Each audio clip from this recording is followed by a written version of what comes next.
নিম্নচাপের প্রভাব এদিন সকাল থেকেই ঝড়ো হওয়ার সঙ্গে বিক্ষিপ্ত বৃষ্টি হয়েই চলেছে। জগদ্ধাত্রী পুজোর অষ্টমী বলে কথা। আরামবাগ থানার হিয়াতপুরে বৃষ্টিকে উপেক্ষা করেই মণ্ডপমুখী হয় লোকজন। তবে মেলা প্রাঙ্গণ একেবারেই কাদায় মাখামাখি অবস্থা।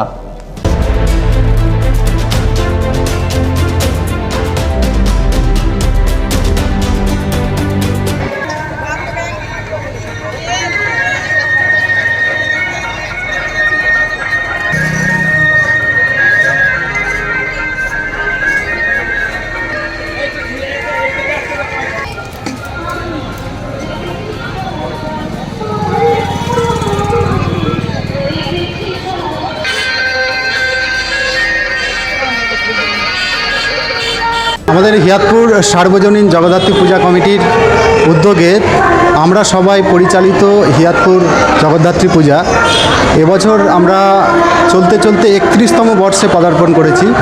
এই পূজা আমরা শুরু করেছিলাম 1402 বঙ্গাব্দে এবং সেটা হচ্ছে ইংরাজির 1995 খ্রিস্টাব্দে শুরু করেছিলাম।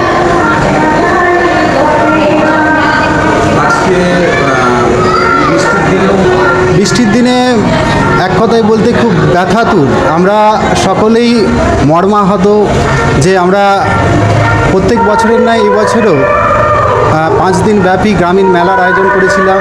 আপনি দেখতেই পাচ্ছেন এই মান্থা ঘূর্ণিঝড়ের দাপটে অতিমারির ফলে চারিদিক ভেসে গেছে, চারিদিক কাদায় পরিপূর্ণ হয়ে গেছে।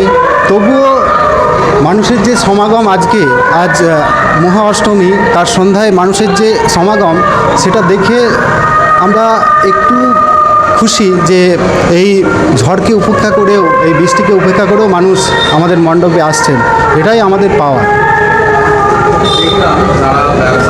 আমরা সবসময় পূজা কমিটি আমাদের এখানে যারা মেলা করতে আসেন সেই ব্যবসায়ী বন্ধুদের পাশে থাকি। আমরা গতকাল থেকে অক্লান্ত পরিশ্রম করছে আমাদের সদস্যরা। মোটর বসিয়ে, ব্লিয়াস মেশিন বসিয়ে আমরা সবসময় মেলা প্রাঙ্গণে যে জল স্ট্যাগ হয়ে গেছে সেগুলো বের করার চেষ্টা করছি। বালি দিয়ে সেগুলোকে যতটা সম্ভব রিপেয়ার করার চেষ্টা করছি এবং আমরা 100% তাদের সঙ্গে আছি যে তাদের ব্যবসা যাতে ক্ষতি না হয়, কিভাবে তাদেরকে আমাদের এখানে মেলা করতে সহযোগিতা করতে পারি সেটা আমরা পূজা কমিটি সবসময় তাদের পাশে আছি। অবশ্যই আমরা 1995 খ্রিস্টাব্দে যে চারা গাছটা লাগিয়ে গিয়েছিলেন আমাদের পূর্বসূরি যারা ছিলেন বয়োজ্যেষ্ঠরা, সেই গাছ এখন মহিরুহে পরিণত হয়েছে। এটা হচ্ছে আরামবাগ থানার আরান্ডির 2 নম্বর গ্রাম পঞ্চায়েতের হিয়াতপুর গ্রাম। আমি এই পূজা কমিটির সভাপতি, আমার নাম গৌতম পাত্র।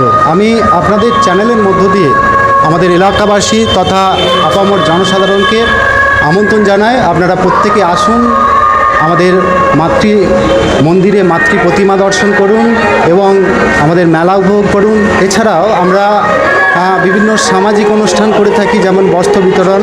আগামীকাল আমাদের মহানবমীর সকালে আছে রক্তদান শিবির, অঙ্কন প্রতিযোগিতা, নৃত্য প্রতিযোগিতা এবং আমাদের শেষ দিন থাকছে বস্ত্র বিতরণ।